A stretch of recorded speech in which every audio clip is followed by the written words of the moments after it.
Peggy 18. In this 4-part series, get an inside look on the making of one of the most anticipated titles in gaming history. This is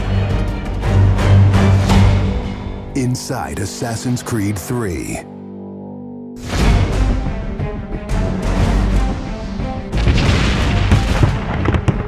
Something we really wanted to emphasize was the sheer brutality of combat in the period. We've all seen the paintings of the Revolution, and death is glorified, death is angelic, but it wasn't that way on the battlefield. It was a brutal conflict. It feels that you're constantly going through dynamic fights, and that's not something technically we could do in the past. So it was like a personal challenge on the team to say, no, I think we can do this.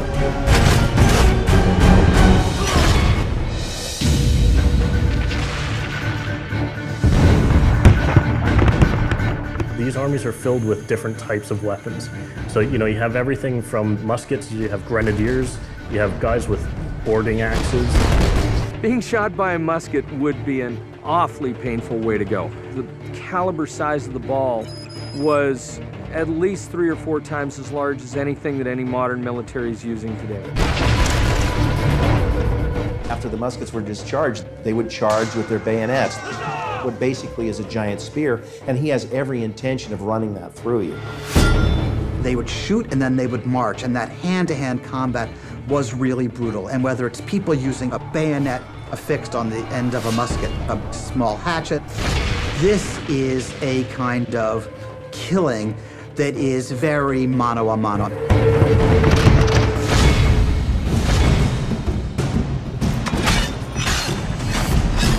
All the animations, all the weapons are brand new. It was interesting to start on a new style of fighting that is much more close and aggressive.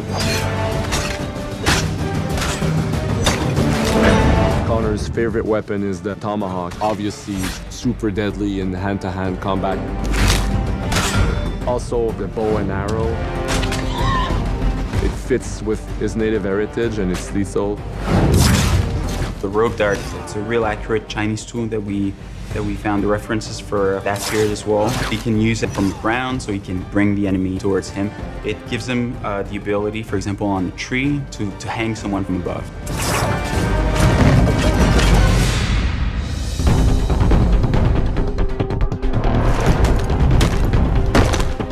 In Assassin's Creed 3, the one thing that we've decided to do is to revamp the fight system from scratch.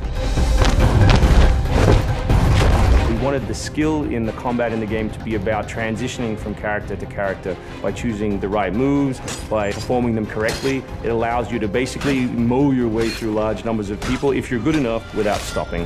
What do you do if you go into a bunch of guys with muskets and they try and shoot you? So we had to figure out, can you dodge them? Can you run away? And we've added all these options, but our big one is the meat shield, where you can grab a guy and he gets shot instead. Our mocap guys are stuntmen. We spend a long time with them rehearsing and figuring out exactly what would be the greatest choreography. We had to go through, like multiple people.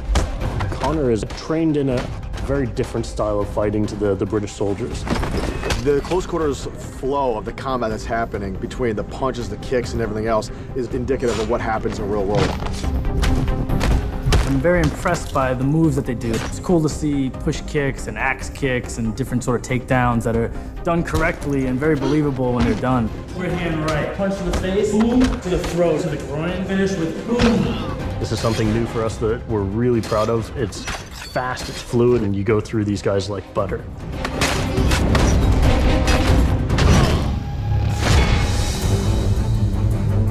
Connor is essentially the first guerrilla fighter. He's someone whose goal is always to move behind enemy lines, to pick off his target, and to escape.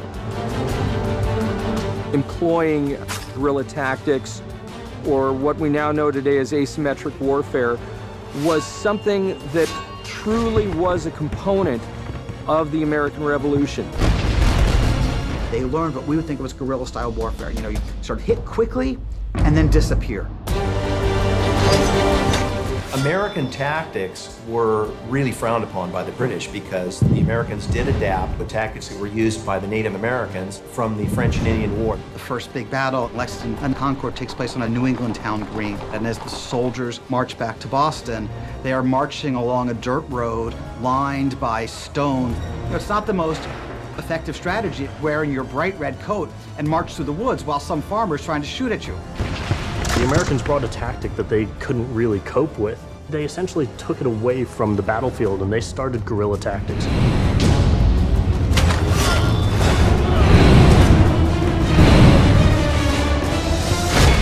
Next time on Inside Assassin's Creed 3, the hero behind the war. Connor is the hero of the American Revolution. He's a bit more like Dirty Harry. Connor is the current-day Special Forces soldier. Silent, stealthy. He's fighting for freedom and he's fighting against tyranny.